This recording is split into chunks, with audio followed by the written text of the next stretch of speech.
It's 4:30 in the morning. Let's go. And this is how our journey begins. Driving to the airport with an astonishing amount of people on the road this early in the morning.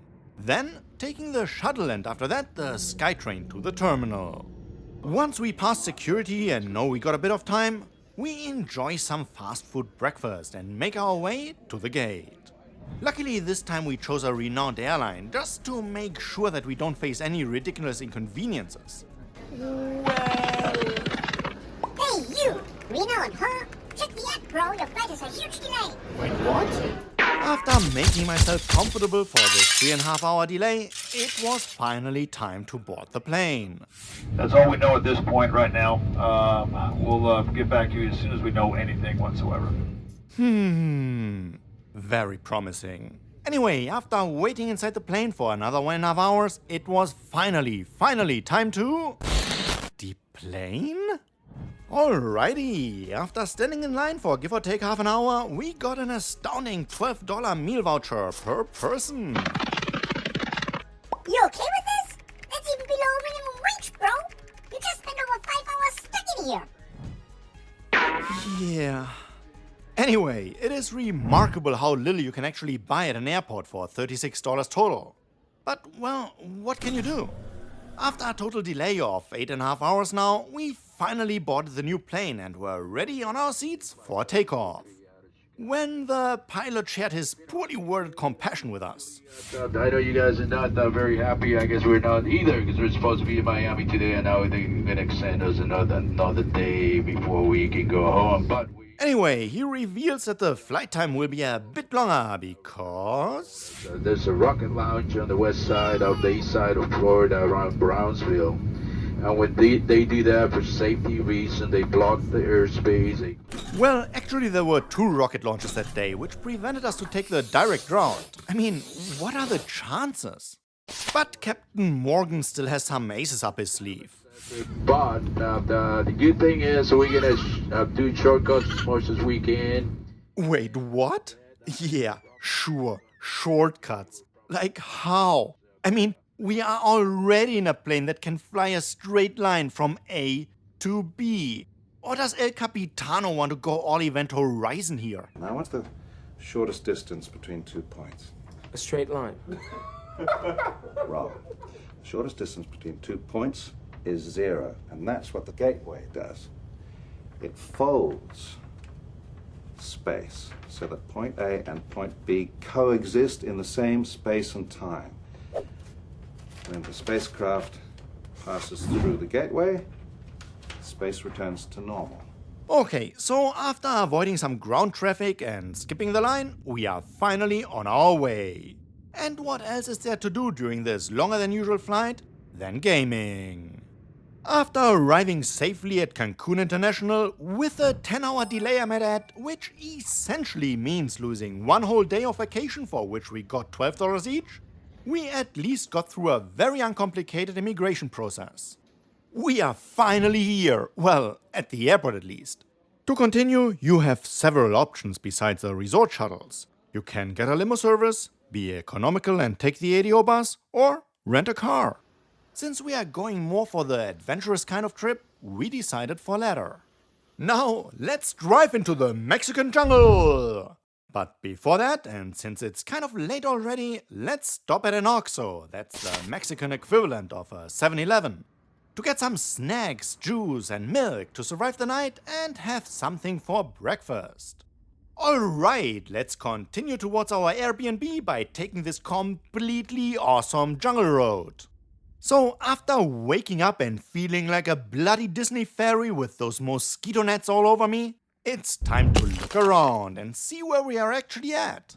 And luckily, our place has an observation tower. I must admit that I felt a bit iffy climbing up there with just a semi-railing on one side. But hey, this is nothing compared to what is still waiting for us. Okay, so we are here in the middle of the jungle of Mexico on this beautiful platform, and it reminds me a bit of Javan 4. Remember Star Wars Episode 4, when they prepared to launch the attack on the first Death Star, where there was an outpost and it was overlooking the whole jungle? Very similar. But of course this platform would need to be maybe 1 story, 2 stories higher. And let's start the adventures of today by going cave diving. These are located at a slightly more inhabited place of Tulum, but with even worse road conditions. Makes sense? Great. So our first dive takes us to Casa Cenote, That's another cave got underneath and it's get out into the sea over there. where our really nice instructor Victor introduces us to the conditions and cracks up a joke. As well, we have a crocodile here, which is the owner of the cenote. With that being said, this is an easy first dive to get used to the equipment and to the fresh water, which changes up your buoyancy quite a bit, at least compared to diving in seawater, which is what we typically do. Wait, what? Victor was not joking. We did meet this crocodile who was charging his biological battery in the sun. The locals even gave him a name, Panchito. At first I thought it was fake, but, well, yeah, it wasn't. Luckily he did not seem to care much for humans and let us pass. This was the very first time I saw a crocodile out in the wild, without any barrier between us. Anyway, after this first dive, we continued to Cenote dos Ojos, where I mistakenly thought that the 2 eyes/entry points were connected by a 7-minute cave dive. Well, here's the deal. We spent a total of 38 minutes below the surface and were diving through caves the whole time. Exciting, right? I have to be honest here, this stressed me out quite a bit. Not only because there was no water surface that could be reached except for some air pockets which I could not see, but also because I got hair or something else stuck in my mask and it kept filling up like every 2 to 3 minutes. And to clear it out underwater, in a cave, in the dark, well, I felt a bit stressed about it and was hoping not to end up like poor Barbie here. But all good. Everyone survived and we took with us a truly unforgettable experience. So these were our plans for Tulum. No ruins this time. The next day, after once again waking up in Fairyland, we drove the dirt road for one last time. Alright, we are back on this beautiful access road on the way to the highway and to Playa del Carmen, where we will continue our journey. On the way, we stopped at this little town called San Angel for lunch. No tourists in sight. Just a small town off the main road. And this here was our first real meal on this trip. I can only recommend stopping at small towns and trying out some small family-owned restaurants. At Asadero Bronco, you order their chicken by pieces like quarter, half or full, and their ribs in pounds. Both have this charcoaly flair to them and taste really amazing. For dessert, I can only recommend the shop next door, ice cream. Again, locally made in the back of the shop and just so good. Okay, on to Playa del Carmen. For real now. But not without some more of these speed bumps, which are literally everywhere in Mexico. This is a big one. At Playa, we returned the car and walked around 15 to 20 minutes to the pier. And at this point, let me advise you not to purchase the ferry tickets at these officially looking booths. There are many of these and you will end up paying a so-called service charge. Just continue until you reach the ferry terminal and right in front of it, you will have the 3 official box offices for the 3 companies that operate ferries to Cozumel. And since no ferries leave at the same time and the times are advertised outside, just pick the company which suits your timing best. I personally like to leave myself half an hour or so for something less local. When in Mexico, of course make sure to eat the local cuisine, but don't miss out on the chance to go to Starbucks and take a yogurt frappuccino. These are not available in the US and they taste awesome. Alright, at this time with the ribs, chicken, ice cream and frappuccino in the belly, everyone is almost exploding and it's time to board the ferry. You can either decide to sit freezing inside or enjoy the fresh and windy air outside. The ride takes approximately 35 minutes and it is very relaxing as you pretty much don't hear anything but the wind. Finally arriving at Cozumel, our last station for this trip. And it seems like some cruise ships are docked here today, even though the season didn't really start yet. Anyway, before heading to our Airbnb, and since the ferry ride seems to have reawakened our appetites, let's go get some food. And here I recommend the Taqueria Diaz, located on the 30th Avenue. It's maybe a 15 to 20 minute walk from the pier, or just a couple of minutes by taxi. Taqueria Diaz, again, is a family-owned business, and the cook/owner is just super friendly. Their bread and meat tastes much fresher than other places we have tried in the area. But hey, the meat is not all. When you come here, although the tortas locas taste like super good, always leave some space for the flan. Because this dessert is homemade. And come early, because once it's gone for the day, it's gone. As you can see, we arrived here at their opening hour and way too early for any locals to have dinner. Welcome to Cozumel and welcome to another episode of Talks Retro Corner. Most people come here as part of their cruise or to go scuba diving, but no one, let me repeat, no one comes to this island for gaming. So isn't it a waste to spend some hours to try to find gaming locations? Yes, it is. But if no one comes here for gaming, and still gaming spots exist on this island, well, isn't this the perfect opportunity to meet some locals and to get a glimpse of their lives? Okay, and our first stop after letting this bike tour pass is the largest supermarket on the island, Mega Soriana. This is similar to a Target, and I remember them selling games in the past. Well, not any longer.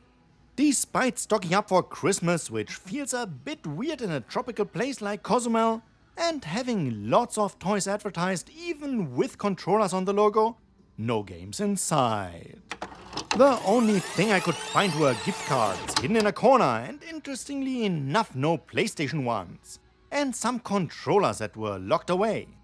That's all. But hey, we found these claw machines on the first floor, and well, I of course didn't win a thing. But at least we had some fun for 5 pesos each, that's around 25 cents.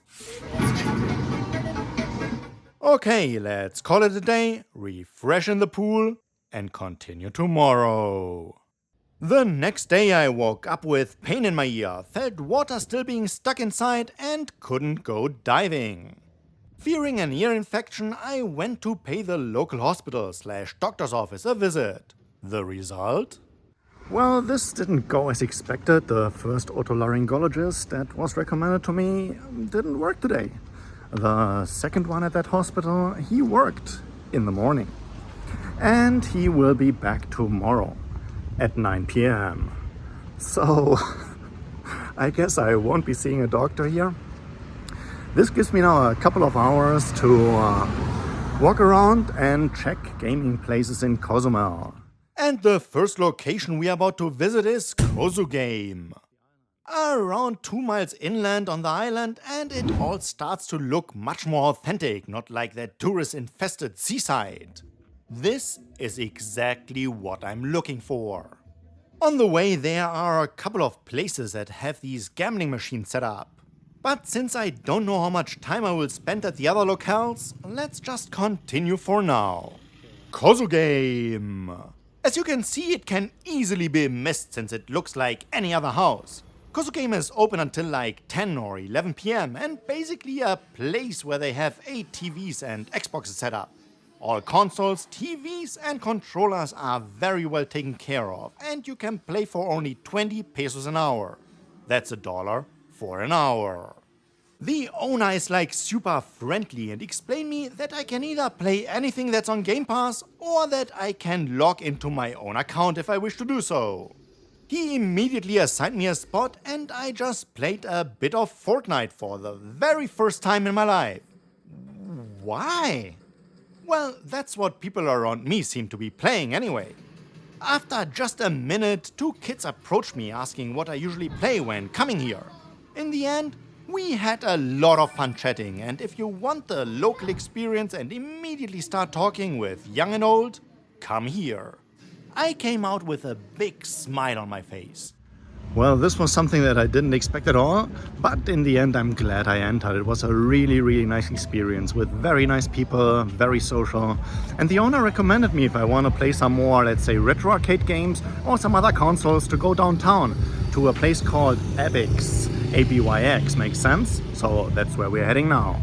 But as you could already hear in the background, there was a bar with live music nearby. El Caracol. Far off any tourist place. So why not take a break first? Here people just meet after work for a beer. So I entered.